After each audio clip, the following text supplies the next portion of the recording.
이 어린이날을 만든 방정환 선생님의 일화입니다. 어느 날 늦은 밤, 이 선생님께서 집에서 혼자 책을 읽고 있는데 조용히 창문이 열리더니 복면을 쓴 강도가 들어왔습니다. 강도는 날이 시퍼런 칼을 들고 꼼짝마! 손들어! 하고 방정환 선생님에게 말했습니다. 그러자 방정환 선생님이 이렇게 말해요. 아니, 꼼짝도 하지 않고 어떻게 손을 든단 말이오. 꼼짝 마라 해놓고 손들었다 이거죠. 손들으라고 했다 이거죠. 그러자 강도가 말을 바꿔서 다시 말합니다. 그럼 손 먼저 들고 꼼짝 마. 그리고 잔소리 좀 그만해. 그리고 돈이나 내놔. 그때 당시가 1900년도 초니까요. 얼마나 부자였겠어요. 가난했죠. 책상 서랍을 열어서 390원을 강도에게 줬습니다. 돈을 받은 강도가 그냥 돌아서려고 하니까 이때는 이제 방정환 선생님이 한 말을 합니다. 아니 이보시오. 돈을 줬으면 감사하다고 인사는 하고 가야 되지 않겠어? 그러니까 강도가 인사를 하려고 합니다. 그래 고맙다 이 자식아. 다음 날이 밝았습니다. 밖에서 누가 문을 두드리며 찾아왔어요. 봤더니 경찰관과 어제 우리 집에 쳐들어왔던 그 강도예요. 경찰이 말합니다. 선생님, 간밤에 많이 놀라셨죠? 이 강도가 선생님 댁에서 강도질을 했다고 자수를 했습니다. 방정 선생님이 말을 이어가요. 아니요, 이 사람이 어제 밤 우리 집에 오긴 왔죠. 너무나 사정이 딱하게 돈을 구하길래 그 사정이 너무나 딱해 보여 제가 책상 서랍에서 390원을 내주었습니다. 390원을 줬더니 감사하다고 넙죽 인사까지 하고 갔는데 무슨 말입니까? 아니 여보시게 어제 우리 집 와서 나에게 구걸을 했지 않나. 내가 당신 사정이 너무나 딱해서 390원을 줬는데 자네가 나한테 감사하다고 인사까지 하고 갔지 않는가. 정신 차리게, 젊은이 정신 차리게. 경찰이 그 모습을 보고 어떻게 할지 몰라 일단은 그냥 되돌아갔습니다. 그 후에 이 강도가 방정환 선생님 앞에 무릎을 꿇어 엎드려 사죄를 드립니다. 선생님 감사합니다. 저의 죄를 용서해 주십시오. 그리고 나서 이 강도가 평생 동안 감사하는 마음으로 방정환 선생님의 집안일을 돕는 가사도우미로 삶을 살았다고 해요. 어디까지가 진짜이고 어디까지가 가짜인지 알 수 없는 이야기이긴 하지만 은혜를 갚는 감사에 대한 교훈을 우리에게 주는 이야기입니다. 오늘 본문은 예수님께 치료받은 10명의 나병 환자 이야기를 우리에게 전해주고 있습니다. 오늘 말씀을 통해서 우리가 깨닫고자 하는 건 응답에 감사하는 믿음. 한번 따라해 보시죠. 응답에 감사하는 믿음. 이 감사하는 믿음에 대해 우리가 함께 하나님의 말씀을 나누고자 합니다. 예루살렘으로 가시던 길에 예수님이 어느 한 마을로 들어가시게 됩니다. 그때 10명의 나병 환자를 만납니다. 당시 나병 환자는요, 격리 생활을 했습니다. 마을로부터 멀리 떨어져서 집단 생활을 해야만 했습니다. 예수님이 사람들을 만날 수 있다는 건 그 마을로 들어갔을 때는 어려운 일이었어요. 모든 사람들이 격리 생활을 해야 했으니까요. 그런 상황에서 예수님이 마을에 들어가 사람들을 만난 겁니다. 나병 환자 10명을 만나게 된 거죠. 사람들을 가까이 할 수 없는 나병 환자였기 때문에 멀찍이 서서 예수님을 향해 소리칩니다. 예수 선생님, 예수 선생님, 우리를 불쌍히 여겨주소서. 그들이 예수님을 향하여 선생님이라고 불렀던 이 선생님은 가르치는 선생님을 말하는 게 아니라 권위 있는 선생님을 말합니다. 누가복음에 보면 예수님의 제자들이 예수님을 향해 선생님이라고 부르는데요. 여기서 말하는 이 선생님은 바로 권위 있는 선생님이에요. 그러니까 제자들은 예수님이 하나님께 권위를 받아 다스리는 분이라고 믿었던 그 믿음을 가지고 예수님을 불렀던 게 바로 이 선생님이었고, 이 나병 환자들 역시 그런 예수님의 소문을 듣고 예수님을 향해 선생님, 선생님 하면서 불렀던 거예요. 그래서 이 나병 환자가 예수님에게 뭐라고 말합니까? 우리 병을 고쳐주세요 라고 하지 않고 우리를 불쌍히 여겨주세요 라고 합니다. 즉 예수님은 병을 고치는 분을 넘어서 병을 다스리는 분이다. 예수님은 병을 고치는 걸 넘어 병을 다스리는 분이니 예수님 우리의 병을 다스려 주세요. 우리의 병을 물리쳐 주세요. 예수님의 그 권위로 우리의 병이 떠나가게 해주세요. 우리를 불쌍히 여겨주세요. 나를 이 병 가운데에서 구원해 주세요. 살려주세요 라는 의미를 가지고 예수님을 향해 선생님 우리를 불쌍히 여기소서 라고 이 믿음으로 불렀던 거예요. 여러분 나병 환자의 대단한 믿음이라고 할 수 있습니다. 긴 세월 동안 나병을 가지고 살았던 그 나병 환자들이 예수님을 부르고 예수님이 나의 병을 고칠 수 있다라고 하는 이 믿음을 가졌던 건 대단한 믿음이에요. 예수님을 향하여 선생님 불렀던 그 믿음을 우리에게 보여주고 있습니다. 그러자 예수님께서 그 나병 환자들의 믿음을 보시고 이렇게 말씀하시죠. 오늘 본문 누가복음 17장 14절인데요. 우리 함께 읽어보실까요? 시작. 예수께서는 보시고 그들에게 말씀하셨다. 가서 제사장들에게 너희 몸을 보여라. 그런데 그들이 가는 동안에 몸이 깨끗해졌다. 아멘. 여러분 어떻습니까? 우리는 좀 더러운 것, 조금 부정한 것 있으면 쳐다보기도 싫죠. 더러우니까 보기 싫지 않습니까? 그런데 예수님께서는 자기를 향하여 예수 선생님 하면서 부르는 그들을 보시고 그들에게 가십니다. 그리고 그들에게 말씀하시죠. 가서 너희 몸을 제사장에게 보이라. 당시의 나병 환자는요, 제사장에게 찾아가서 자신의 몸이 깨끗이 나았다는 것을 보여줘야 했습니다. 의사가 아닌 제사장에게 보여줘야 했던 이유는 이 나병은 질병 차원을 넘어 부정한 것이었기 때문입니다. 제사장에게 깨끗이 나은 것을 보여주고 그것이 공증되면 이 사람은 이제 나병에서 나았습니다.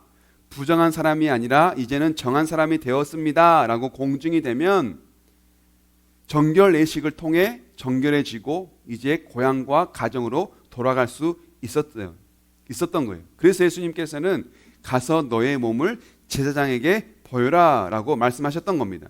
그런데 여러분 이 10명의 나병 환자가 가는 동안에 가다가 보니 병이 나았다라고 말합니다. 예수님께서 깨끗이 나은 것을 너 나았어 그러니 가라고 해서 간 것이 아니라 내 병이 나았나 안 나았나 보고 나았네 그러면 제사장에게 가야지 하고 간 것이 아니라 가서 너의 몸을 제사장에게 보여라 라고 하는 이 예수님의 말씀만 듣고 제사장에게 가는 길에 보니 병이 나았다라는 거예요. 여러분 어떻습니까? 이건 역시요 이 10명의 나병 환자의 대단한 믿음이라고 할 수 있어요. 한번 생각해 보세요. 내 병이 낫지도 않았는데 예수님께서 가라고 한다면 여러분 우리가 가겠어요? 아니 예수님 병이 안 나았잖아요. 그런데 뭔 제사장에게 갑니까? 가서 괜히 혼나면 어떡해요? 안 가지 않겠어요? 그런데 이 10명의 나병 환자는 예수님이 가서 제사장에게 너의 몸을 보여라 라고 말씀하시니 그 말씀을 믿고 갔던 거예요. 이것은 이 10명 나병 환자의 순종하는 대단한 믿음이라고 할 수 있습니다. 그런데 가다가 그 뒤에 돌발 상황이 발생해요. 제사장에게 갔던 10명의 나병 환자 중에 한 명이 이탈해서 예수님께 돌아옵니다. 그리고 예수님께 돌아와서 감사와 영광을 올려드려요. 예수님께 넙죽 엎드려서 예수님 감사합니다라고 예수님을 찬양합니다. 오늘 보면 누가복음 17장 19절에서 19절인데요.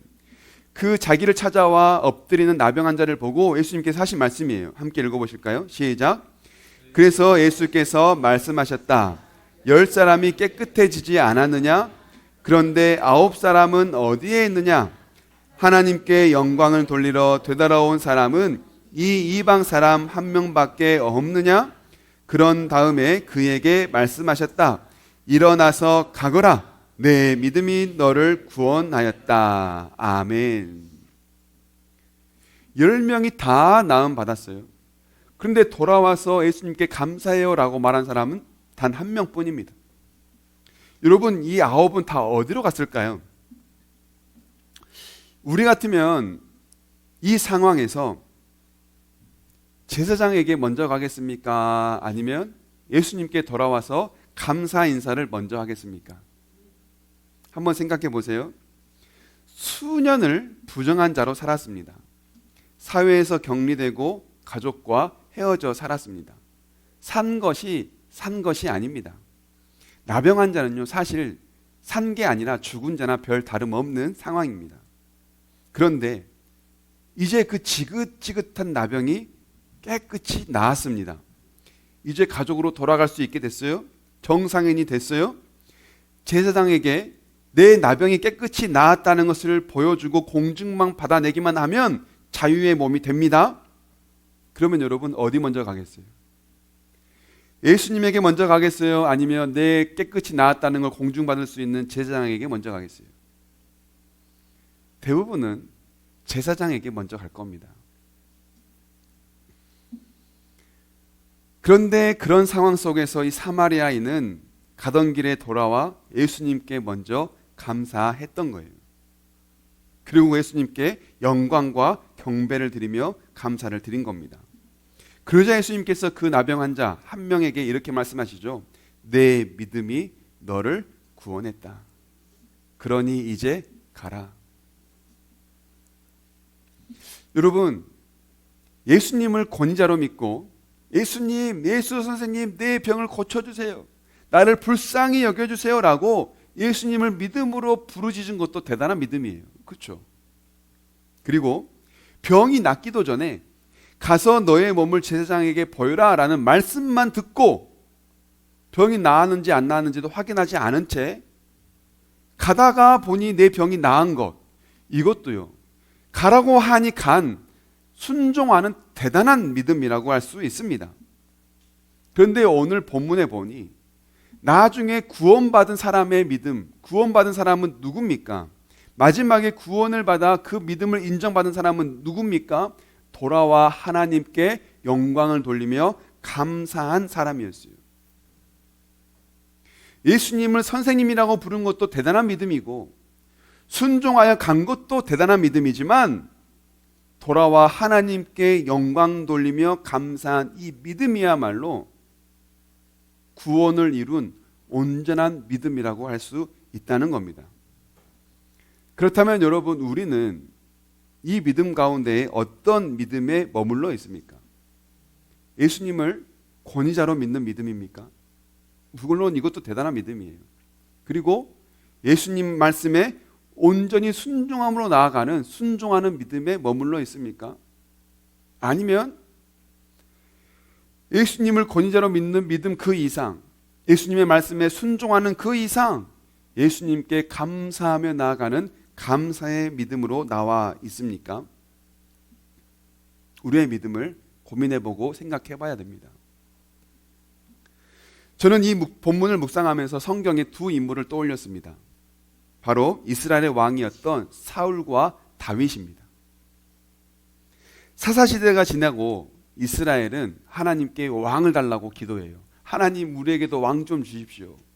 아니, 저 나라는 다 훌륭한 왕이 있어가지고 부자도 되고 나라도 힘이 세져가지고 영토도 차지하고 전쟁에서 이기고 그런 좋은 나라가 되지 않습니까? 하나님, 그러니 우리에게도 그런 훌륭한 왕 좀 주십시오라고 기도해요. 그러자 하나님께서 그들의 기도를 들으시고 왕을 세워주십니다.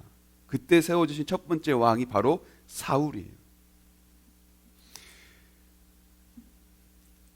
사무엘상 9장 2절에 보니까요, 이 사울에 대해서 이렇게 말하는데요.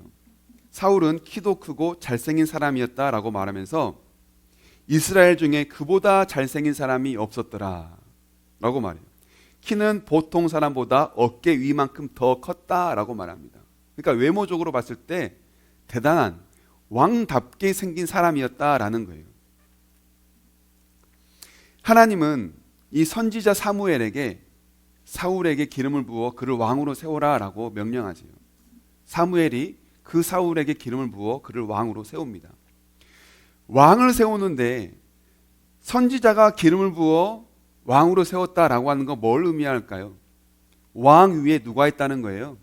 하나님이 계신다는 말이에요. 왕은 나라를 다스리지만 하나님이 왕을 다스린다라는 걸 의미합니다.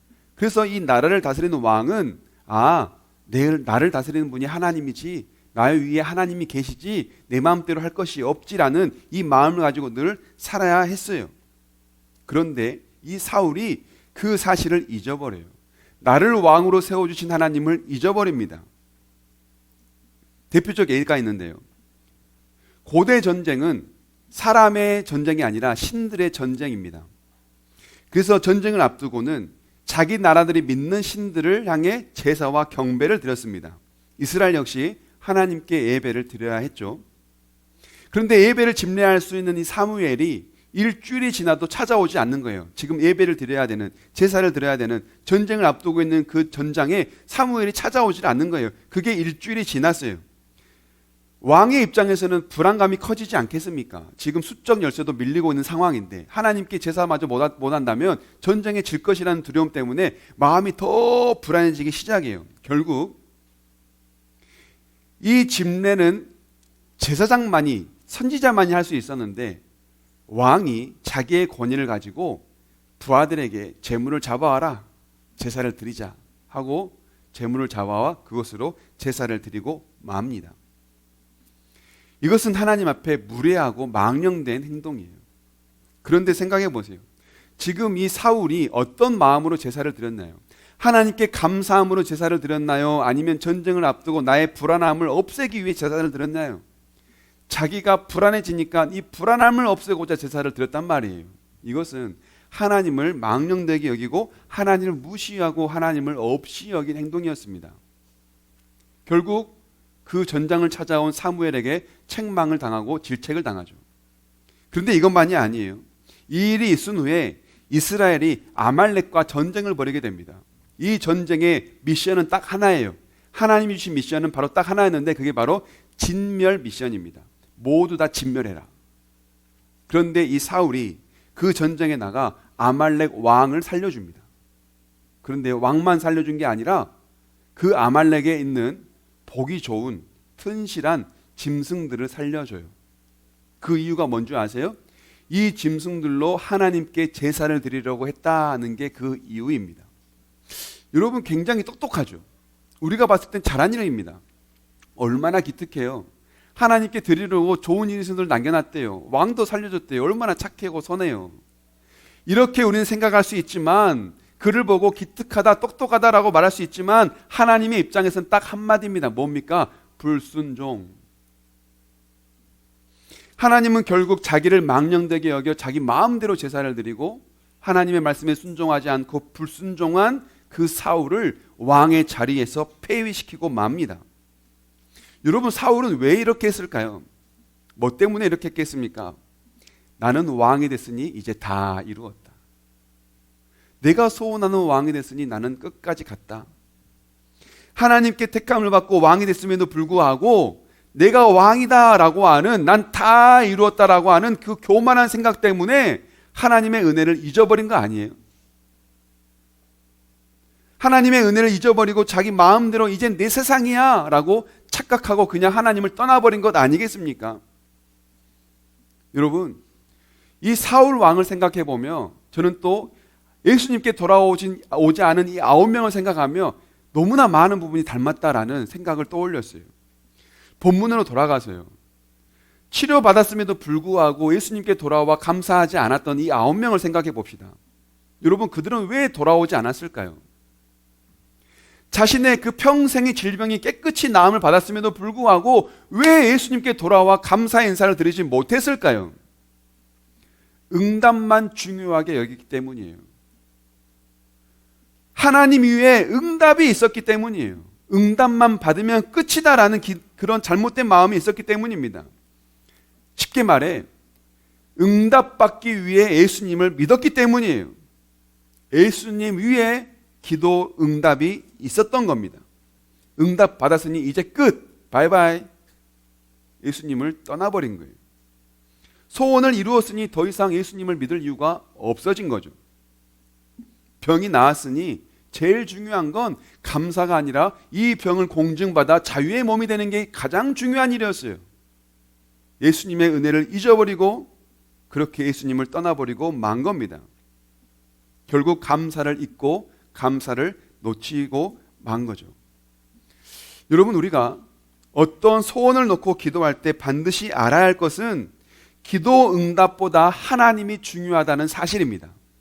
우리 한번 따라해 보실까요? 기도 응답보다 하나님이 중요하다. 응답을 믿는 것이 아니라 하나님을 믿어야 한다. 아멘. 여러분, 이것이 우리의 기도의 가장 중요한 원칙이고 질서예요. 응답하신 분이 누군지를 알고 응답을 위한 기도를 해야 합니다. 그러면요, 응답 위에 하나님이 있고 이 응답은 하나님이 주신 거야 라고 하는 그 믿음이 있으면 꼭 내 기도대로만 되지 않아도 이것도 하나님의 응답일 수 있지, 하나님 감사해요. 꼭 내 계획대로만 되지 않아도 응답 위에 하나님이 있으면 하나님 이것도 하나님의 뜻이겠군요 라고, 이것도 응답이군요 라고 그것도 감사할 수 있게 되는 거예요. 그런데 하나님 위에다가 응답을 놓고 응답받기 위해 하나님을 믿다 보니 내 뜻대로 안 되면 불평이 되고 내 뜻대로 안 되면 원망이 되고 많은 것 아니겠습니까? 여러분, 우리는 어떤 것을 놓고 간절한 소원을 가지고 기도를 할 때 반드시 알아야 할 건 뭡니까? 기도 응답보다 하나님이 중요하다는 사실입니다. 응답을 믿는 것이 아니라 하나님을 믿어야 된다는 사실을 우리는 반드시 기억해야 합니다.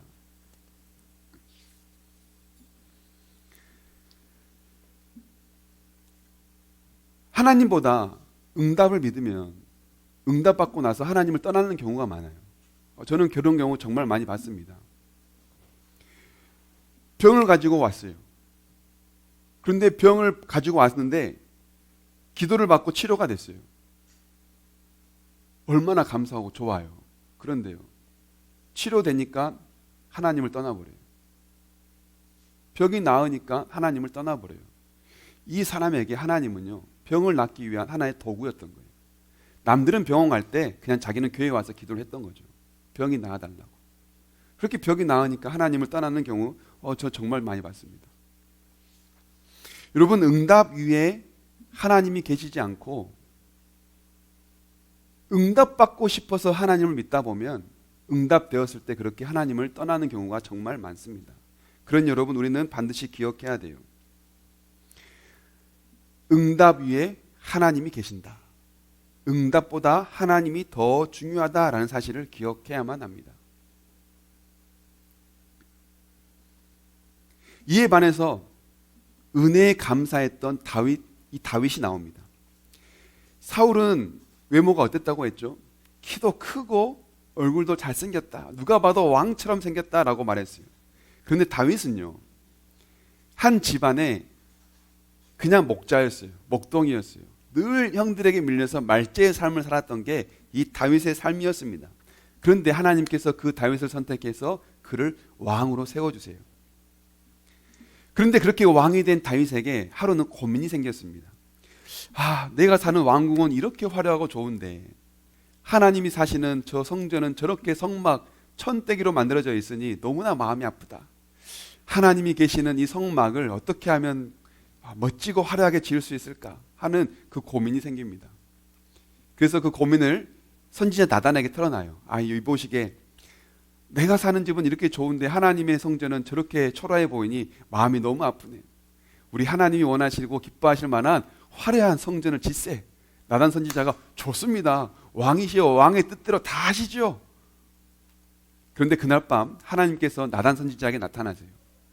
나단아, 내가 하는 지금 이 말을 왕에게 가서 전해라. 다윗, 내가 사는 집을 짓겠느냐? 아니다. 내가 다윗 너의 집을 지어주겠다. 나는 지금까지 성전이 필요해서 성전을 지어달라고 말한 적이 없다. 나는 이스라엘이 가는 곳곳마다 함께 있고 그 이스라엘 가운데 거하는 것이 곧 나의 성전이었다. 그러니 다윗인 내가 나의 집을 짓는 게 아니라 내가 너의 집을 지어주겠다. 내가 너의 집을 왕권을 더 견고하게 세우겠다. 그리고 성전은 너의 아들 솔로몬에게, 너의 아들에게 짓게 하겠다라고 말씀하세요. 하나님께서는 그 약속대로 너의 집안의 왕권을 견고하게 하겠다라는 이 약속 그대로 다윗의 혈통 가운데 누구를 나게 하시죠? 영원한 왕이신 예수 그리스도를 나게 하세요. 그리고 그 왕권을 견고하게 세우시죠. 이 말씀을 들은 다윗이, 나단에게 이 말을 들은 다윗이 어떻게 할까요? 지금 내 계획이 틀어졌어요. 나는 지금 하나님의 성전을 짓기에 마음이 부풀려가지고 긴장돼가지고 흥분하고 있는데 그 꿈이 꺾였어요. 어떻게 할까요? 좌절하거나 원망하거나 불평하겠습니까? 아니요. 자신의 계획을 막으신 하나님께 투덜대는 것이 아니라 오히려 감사합니다. 사무엘하 7장 18절인데요. 우리 함께 읽어보실까요? 시작. 다윗 왕이 성막으로 들어가서 주님 앞에 꿇어 앉아 이렇게 기도하였다. 주 하나님, 내가 누구이며 또 내 집안이 무엇이기에 주님께서 나를 이러한 자리에까지 오르게 해주셨습니까? 아멘. 나단에게 말을 듣고 나서 다윗이 한 행동이에요. 성전 짓지 마라는 말씀 듣고 다윗이 하나님께 성전에 가서 이렇게 기도했다는 거예요. 하나님, 내가 누구이기에, 나의 집안이 어떤 집안이기에 나의 왕의 자리를 이렇게 견고하게 하시고 앞으로도 영원히 세우겠다고 약속하십니까? 내가 누구이기에, 나의 집안이 도대체 뭐기에, 이 보잘것없는 나를, 이 보잘것없는 우리 집안을 뭐 때문에 이렇게 견고하게 하시겠다고 약속하십니까, 하나님? 그러면서 뭐라고 말합니까? 하나님, 꿇어 앉았다라고 말하는 건 감사했다는 말이에요. 하나님, 감사합니다. 목자인 나를 왕으로 세워주셔서 감사합니다. 그동안 왕의 자리를 견고하게 해주셔서 감사합니다. 앞으로도 이 왕권을 이 집안에 견고하게 하시겠다고 약속해 주시니 하나님, 감사합니다. 이처럼 다윗은요, 하나님께 감사했던 거예요. 또 시편 103편 2절에서 5절은 다윗이 이렇게 고백하는데요. 우리 함께 읽어보실까요? 시작. 내 영혼아 주님을 찬송하여라. 주님이 베푸신 모든 은혜를 잊지 말아라. 주님은 너의 모든 죄를 용서해 주시는 분, 모든 병을 고쳐주시는 분, 생명을 파멸해서 속량해 주시는 분, 사랑과 자비로 단장하여 주시는 분, 평생을 좋은 것으로 흡족히 채워주시는 분, 내 젊음을 독수리처럼 늘 새롭게 해주시는 분이시다. 아멘. 다윗이 지은 시예요. 지금 자기에게 이렇게 말하는 겁니다. 내 영혼아, 내 영혼아 하나님을 찬송하여라. 그 하나님이 어떤 분이라는 거예요? 그 하나님은 나의 죄를 용서하시고 병에서 나를 고쳐주시고 죽음에서 건지시며 사랑과 자비로 나를 꾸며주신, 평생의 좋은 것으로 채워주시고 독수리 같은 새 힘을 나에게 주신 그 하나님, 그 하나님의 은혜를 잊지 말고, 뭐 하지 말고요? 하나님의 은혜를 잊지 말고 하나님을 찬양하라. 뭐 하라는 거예요? 하나님을 감사하라는 거예요. 그 하나님의 은혜를 잊지 말고 하나님께 감사해라. 누구에게 하는 말입니까? 자기 자신에게 하는 말이에요, 여러분. 다윗 왕이잖아요. 왕이면 자칫 잘못하면 넘어집니다. 왕이잖아요. 자칫 잘못하면 믿음 잃어버리기 쉬운 자리 아니에요. 자신의 권력과 자신의 명예와 권위에 그 교만해져서 하나님 떠나버리기 쉬운 자리가 이 왕의 자리 아닙니까? 다윗은 자칫 잘못하여 하나님께 불신할까봐 하나님의 은혜를 잊을까 하여 자기 자신에게 선포하는 거예요. 내 영혼아 하나님을 찬양하라. 하나님의 은혜를 잊지 말고 감사하라라고 스스로에게 다짐하며 선포하는 이 다윗의 모습을 우리는 보게 되는 겁니다. 여러분, 다윗은 어떻습니까? 자기 계획대로 되지 않고, 어떻게 보면 다윗의 기도 응답은 실패예요. 하나님 성전 짓겠다고 기도했는데 짓지 말라고 했으니 다윗의 입장에서 어쩌면 보면 기도 응답 실패한 거죠. 그럼 다윗은요, 그것을 실패라고 생각하지 않아요. 아, 하나님의 뜻이 그렇군요. 하나님이 나에게 원하시는 건 성전을 짓는 게 아니군요. 하나님 감사합니다. 나의 집안을 견고하게 세워주신다고 약속하신 하나님 감사합니다.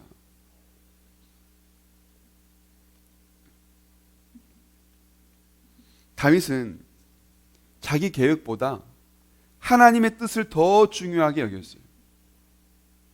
내 기도보다 하나님의 응답을 더 중요하게 여겼어요. 그래서 그 모든 것을 다 내려놓고 하나님께 감사할 수 있었던 겁니다. 여러분, 이제 우리가 본문으로 돌아가서 감사했던 한 사람, 이 사람이 바로 사마리아인 이방인이었는데, 하나님께 감사했던 이 한 사람을 생각해 봅시다. 그는 제사장에게 가던 길을 멈추고 예수님께 돌아와 감사했습니다. 9명이 모두가 제사장을 향해 달려갈 때 본인만 되돌아왔어요. 어떻게 이게 가능했을까요? 기도 응답보다 하나님을 믿었기 때문이에요. 이 사마리아인은 적어도요, 기도 응답받기 위해 하나님을 믿는 사람이 아니었어요. 소원 성취를 하기 위해 하나님을 믿는 사람이 아니었어요. 예수님을 수단과 방법으로 이용한 사람이 아니었어요. 그냥 예수님 자체를 믿었던 거예요. 예수님을 예수님으로 믿었던 겁니다. 그렇기 때문에 자기 몸이 나은 것을 뒤로하고 제사장에게 내 몸이 나았다는 걸 공증받는 이 중요한 일을 뒤로하고 예수님께 먼저 와서 감사할 수 있었던 겁니다. 예수님은 그의 믿음을 보시고 뭐라고 말씀하시죠? 너의 믿음이 너를 구원했다. 여러분, 구원을 이룬 온전한 믿음은 감사하는 믿음입니다. 여러분, 우리의 믿음은 어떤 믿음입니까? 9명에게 휩쓸려서 그냥 그 길로 가는 믿음이지 않습니까? 만약 그렇다면 이제라도 정신 차릴 수 있기 원합니다. 우리 옆에 있는 사람들에게 이렇게 인사하죠. 정신 차리고 감사합시다. 여러분, 정신 차리고 감사해야 돼요. 정신 못 차리고 9명에게 휩쓸려 가면 안 됩니다. 세상 일에 바빠서, 지금 내가 당장 해야 될 일에 바빠서 하나님이 주신 것 잊어버리고 그거 좋다고 쫓아가 버리면요, 감사 놓쳐버리는 거예요. 하나님이 우리에게 원하시는 건 뭡니까? 그 일 다 뒤로 하고 예수님께 와서 감사하는 거예요. 소원 성취했다고 해서 하나님께 등 돌리고 기도 응답됐다고 해서 하나님을 떠나버리고 마음 편하게 자기 마음대로 사는 것, 하나님 여러분, 이거 우리에게 원치 않습니다. 하나님이 우리에게 원하시는 건 이러나 저러나 하나님께 감사하는 것, 이것도 감사 저것도 감사하는 것, 하나님을 온전히 믿고 한결같이 하나님께 감사하는 것, 하나님은 바로 우리에게 그 감사의 믿음을 원하십니다. 말씀을 맺겠습니다. 기도 응답보다 중요한 게 뭡니까? 하나님입니다. 기도 응답이 이루어지는 것보다 중요한 거 뭐예요? 하나님입니다. 기도 응답보다 하나님을 더 중요하게 여겨서 하나님께 찾아와 감사했던 이 사마리아인처럼 하나님을 제일 중요하게 여겨서 기도가 이루어졌을 때에 그것에 그냥 휩쓸려 가는 것이 아니라 맞다, 감사해야지 라는 마음으로 하나님께 찾아와 감사할 수 있는 저와 여러분, 감사의 믿음을 가진 저와 여러분이 다 될 수 있기를 주님의 이름으로 축복합니다. 아멘.